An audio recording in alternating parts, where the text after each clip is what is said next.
예수님 다음으로 기독교에 영향을 끼친 사람이 있다라고 한다면 바울을 이야기하게 되어집니다. 만일 바울이 없었다라고 한다면 기독교도 유대교의 한 종파에 불과하지 않았을까. 그만큼 바울은 기독교 역사에 지대한 영향을 끼친 사람입니다. 우리가 바울을 잘 이해하는 것은 기독교를 잘 이해하고 있다라고 해도 과언이 아닙니다.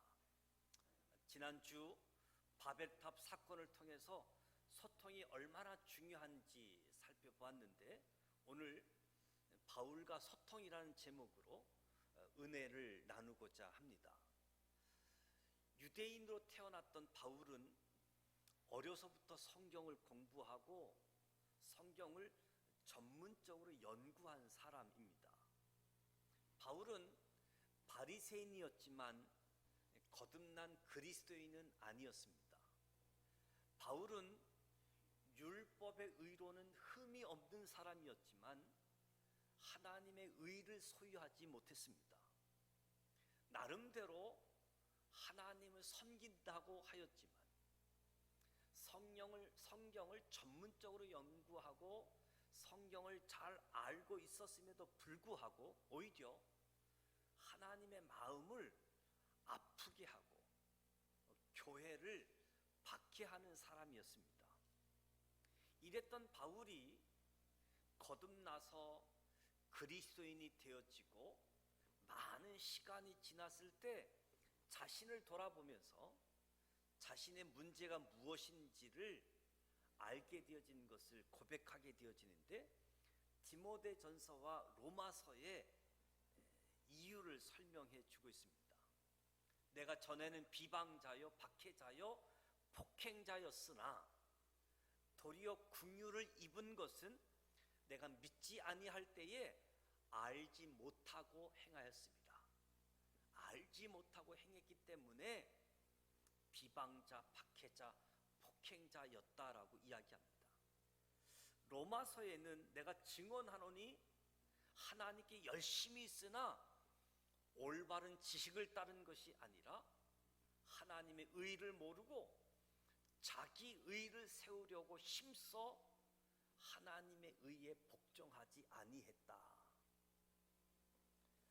바울 스스로 밝힌 문제의 본질적인 이유는 바울의 간증과 증언을 통해서 잘 소개해 주고 있는데, 디모데에게 보낸 편지에서 내가 주님을 만나기 전에 나에게 있었던 모든 영적인 문제의 본질적인 원인은 알지 못하고 행한 것, 영적 무지였다.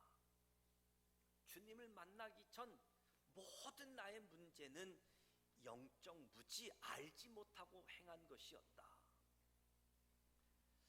로마 교인들에게 보낸 편지에서는 유대인들이 열심을 가지고 나름대로 하나님을 섬긴다고 섬겼지만 결과적으로는 하나님을 대적할 수밖에 없었는데 그 이유도 영적 무지였다라고 이야기합니다. 유대인들이 빠졌던 영적 무지. 그러면 바울과 유대인들이 무엇을 몰랐습니까? 단순히 성경을 몰랐다고 하기에는 그 답이 너무 추상적이고 정확하지 않습니다. 오히려 바울 유대인들은 성경을 어려서부터 공부하는 사람들, 성경을 어려서부터 잘 아는 사람들이지요. 바울이 자신의 간증과 증언을 통해서 영적 무지는 바로 복음에 대한 무지였다, 예수님에 대한 무지였다라고 밝히고 있습니다. 복음에 대한 무지, 예수님에 대한 무지가 가져온 결과가 엄청났습니다.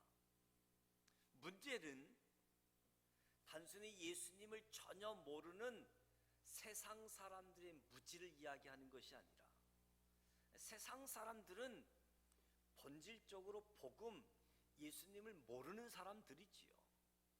오히려 세상 사람들이 교회에 끼치는 영향보다 교회 출석도 하고 하나님을 잘 섬기고 나름대로 신앙생활을 잘 한다고 하는 사람들의 영적 무지가 세상 사람들이 교회에 끼치는 영향보다 훨씬 더 크고 심각한 문제인데, 우리 신앙인들이 이런 심각성을 잘 모른다는 거지요. 그러면서 바울이 말하는 영적 무지의 정체, 이 영적 무지에 대한 해결책이 무엇인지 알려주고 있는데요, 오늘 읽은 본문 말씀은 바울의 회심 사건을 기록하고 있습니다. 예수님을 만나 변화된 이야기를 간증하고 있는 내용이지요. 그래서 9장 1절 2절 말씀을 보게 되어지면 주의 제자들에 대하여 여전히 이업과 살기가 등등하여 그 도를 따르는 사람을 만나면 남녀를 막론하고 결박해서 예루살렘으로 잡아오려고 했던 사람, 이 바울의 구원받기 전의 모습입니다. 바울은 다메섹에 살고 있는 그리스도인들을 잡아서 예루살렘으로 잡아오려는 계획을 가지고 다메섹으로 갔습니다. 9장 3절 4절 5절 말씀에 보면 길을 가다가 다메섹에 가까이 이르더니 호련히 하늘로부터 빛이 바울을 둘러 비추는지라 땅에 엎드러져 들음에 소리가 있어 이르시되 사울아 사울아 내가 어찌하여 나를 박해하느냐. 주여 누구시니까? 나는 내가 박해하는 예수라.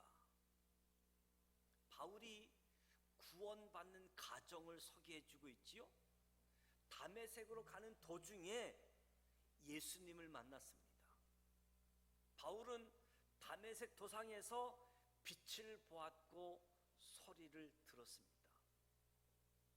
바울이 구원받기 전의 모습, 또 바울이 구원받는 가정, 오늘 읽지는 않았지만 19절, 20절, 21절, 22절 말씀을 보게 되어지면 음식을 먹음에 강건하였지니라.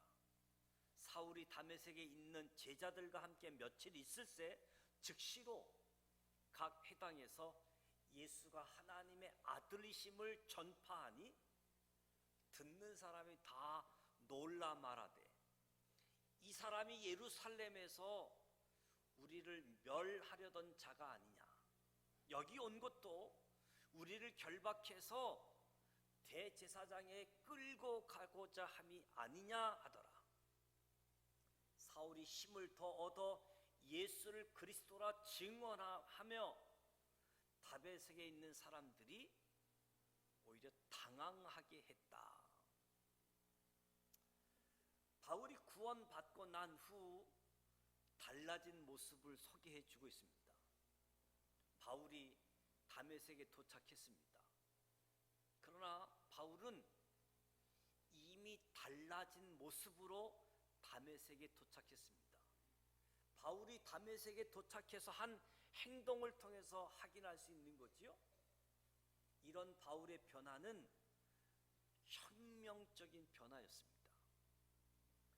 그리스도인을 핍박하려고 다메섹에 갔던 바울이 오히려 예수님을 증거하고 있는 거지요.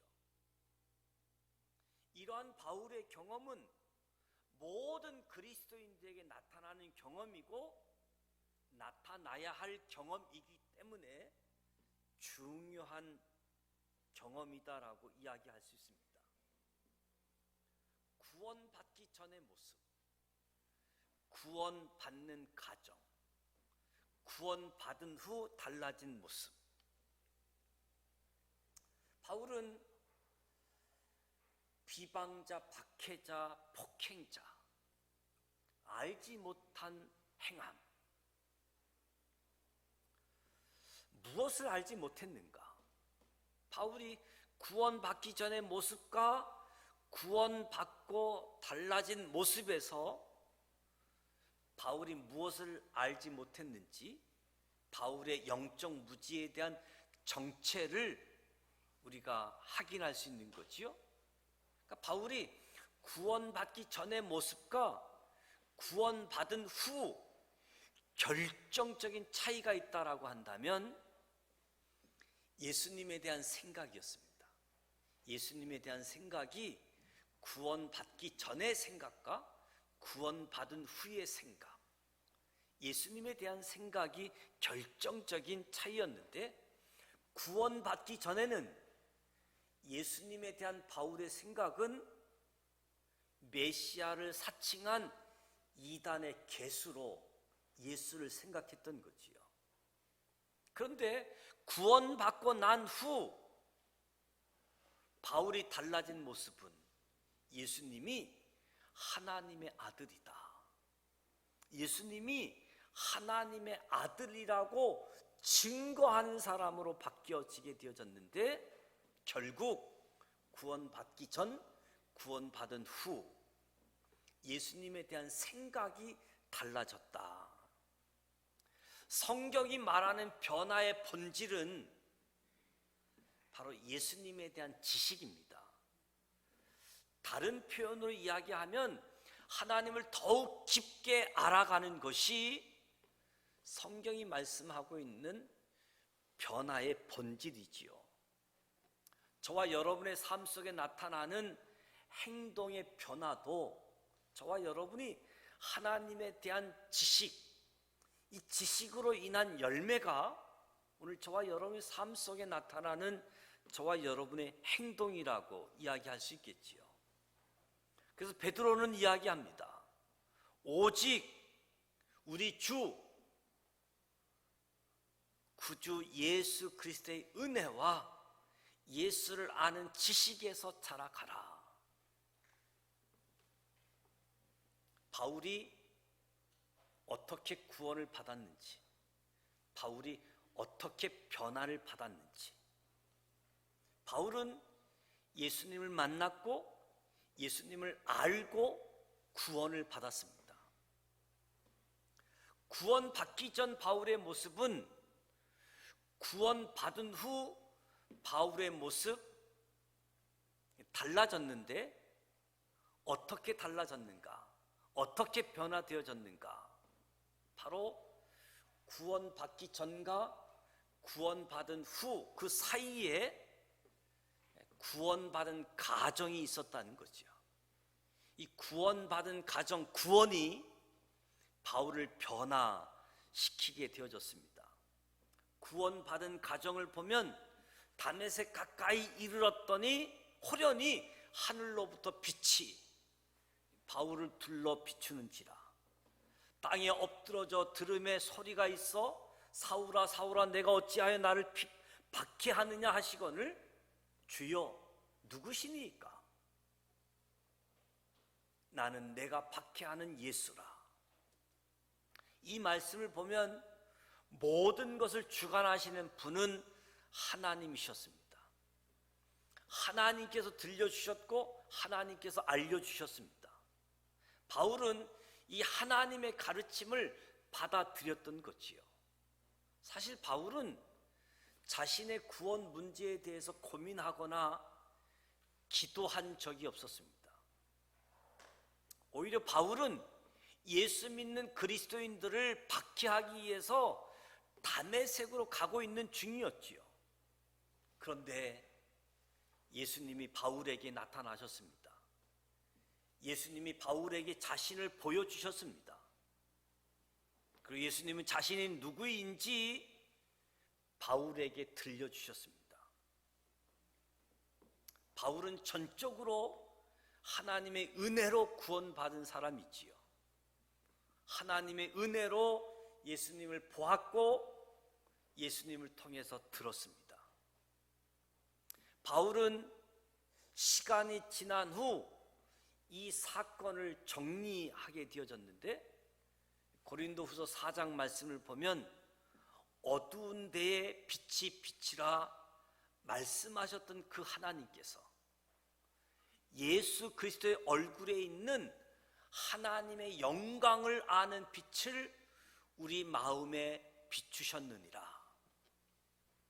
다메섹 사건에서 경험했던 바울이 오늘 저와 여러분의 마음에도 비추어 주셨다라고 말씀하는 거지요. 전적으로 바울과 저와 여러분이 하나님의 은혜로 구원받았다라는 사실을 알려주고 있습니다. 좀 더 구체적으로 구원받는 가정을 보게 되어지면 예수님과 바울이 소통하고 있습니다. 예수님과 바울이 대화를 나누고 있습니다. 아주 간단한 내용이지만 이 대화를 통해서 바울이 달라졌습니다. 예수님이 사울아 사울아 내가 어찌하여 나를 핍박해 하느냐? 주여 누구시니까? 나는 내가 박해하는 예수라. 예수님과 바울이 대화하고 소통이 이루어졌습니다. 나는 내가 박해하는 예수라는 말씀을 통해 바울이 바리새인에서 그리스도인이 되어졌습니다. 나는 내가 박해하는 예수라는 말씀을 통해 박해자였던 바울이 전도자가 되는 사람이 되어졌습니다. 예수님과 바울의 대화를 통해 저와 여러분이 배워야 할 교훈은 믿음은 들음에서 난다. 믿음은 들음에서 난다는 바울의 경험. 이 바울의 경험을 통해서 소통이 얼마나 중요한지, 대화가 얼마나 중요한지, 믿음은 들음에서 난다. 이렇게 소통이 되는 것을 성경은 깨닫는다, 깨닫는 것이다 라고 말씀해 주고 있습니다. 그래서 예수님은 들어도 깨닫지 못하는 사람이 있다라고 말씀하셨던 거지요. 바울은 하나님과 소통하면서 날마다 새롭다라고 표현하고 있는데, 하나님과 소통하면서 날마다 새롭게 깨닫기 때문에 새롭다라고 표현하게 되어진 거지요. 바울은 고린도후서 12장에 보게 되어지면 바울을 매우 힘들게 하는 가시가 있었습니다. 육체의 가시라고 이야기하죠. 그래서 바울은 하나님께 나아가 이 육체의 가시가 떠나가게 해달라 3번씩 기도했다라고 이야기합니다. 바울이 하나님께 나와 이 육체의 가시를 고쳐달라고 그랬더니 바울에게 내 은혜가 내게 족하다, 내 능력이 약한 데서 온전하여진다 응답을 받게 되어집니다. 바울은 이 응답을 받고 힘들게 하는 가시를 없게 해달라 기도를 중지하고 이제부터 약한 것을 자랑하는 사람으로 달라졌습니다. 약한 것을 자랑하는 사람, 이것도 바울이 다메섹에서 예수님을 만나 달라진 것 못지않는 혁명적인 변화입니다. 왜냐하면 이 변화로 바울은 약할 때 기뻐하는 사람이 되었습니다. 이 변화도 하나님과 소통함으로 나타난 열매인 거지요. 우리는 바울이 이야기하는 이 가시, 육체의 가시가 무엇인지 정확하게 알 수 없습니다. 바울이 구체적으로 밝히지 않았기 때문에. 사실 가시는 중요한 문제가 아니라는 거지요. 바울이 저와 여러분에게 말하고자 하는 것은 자신의 경험을 통해 약한 것이 문제다라고 하는 생각을 저와 여러분에게서 바꿔주고 싶어 하는 겁니다.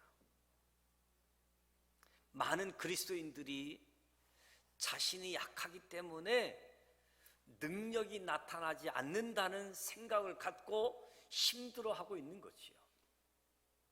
바울이 복음을 전하면서 자신의 연약함이 복음을 증거하는 일에 방해가 되어지고 부끄럽고 창피하다 여겨서 이 가시를 없애달라고 하나님께 기도했는데, 하나님은 내 은혜가 내게 족하다, 내 능력은 너의 약함에서 강해지고 온전해진다, 이 응답을 받고 더 이상 약한 것에 대해서 기도하지 않고 응답받고 약한 것을 자랑하는 사람이 되어졌던 거지요. 오늘 저와 여러분들 가운데서도 약한 것 때문에 힘들어하고 약한 것 때문에 부끄러워하고 창피하기 때문에 바울이 3번씩이나 기도했던 것처럼 저와 여러분들 가운데서도 평생 이 기도 제목을 삼고 기도 제목으로 붙잡고 있고 있지는 않는지,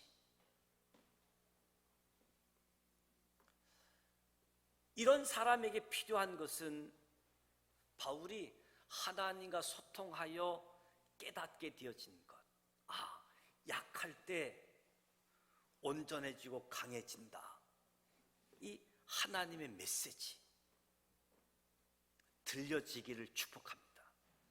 하나님과 소통이 이루어지기를 축복합니다. 바울은 고린도후서 1장에서도 이야기합니다. 아시아에서 살 소망이 끊어질 정도의 고난을 당했음을 보게 되어집니다. 바울이 살 소망이 끊어질 만큼 고난, 이런 표현을 사용한 것은 바울이 당한 고난이 예사로운 고난 환난이 아니었다고 하는 것을 짐작하게 하는 거지요. 그럼에도 불구하고 바울이 이 환난을 구체적으로 어떤 것인지 말하고 있지는 않습니다. 바울에게 있어서 이 고난의 정체, 환난의 정체는 중요하지 않습니다. 바울이 중요하게 여겼던 것은 환난보다 하나님이 왜 이 환난을 나에게 허락하셨는가, 이 환난을 왜 나에게 허락하셨는가, 이것이 중요했습니다. 바울은 아시아에서 당한 환난이 하나님께서 나의 영적인 유익을 위해서 허락하신 것으로 깨닫게 되어집니다. 저와 여러분에게 다가오는 모든 사건은 이처럼 하나님의 음성을 담고 찾아옵니다. 사건 속에서 하나님의 음성을 듣게 되어질 때 저와 여러분의 삶은 영적인 변화를 경험하게 되어집니다. 자기를 의뢰하지 않고 하나님을 의뢰한다는 것은 책상에서 공부를 통해서 배우는 것이 아니라 삶의 현장에서 고난을 통해서만 배울 수 있는 진리이지요. 바울은 자신에게 다가오는 사건을 통해서 하나님의 음성을 들었습니다.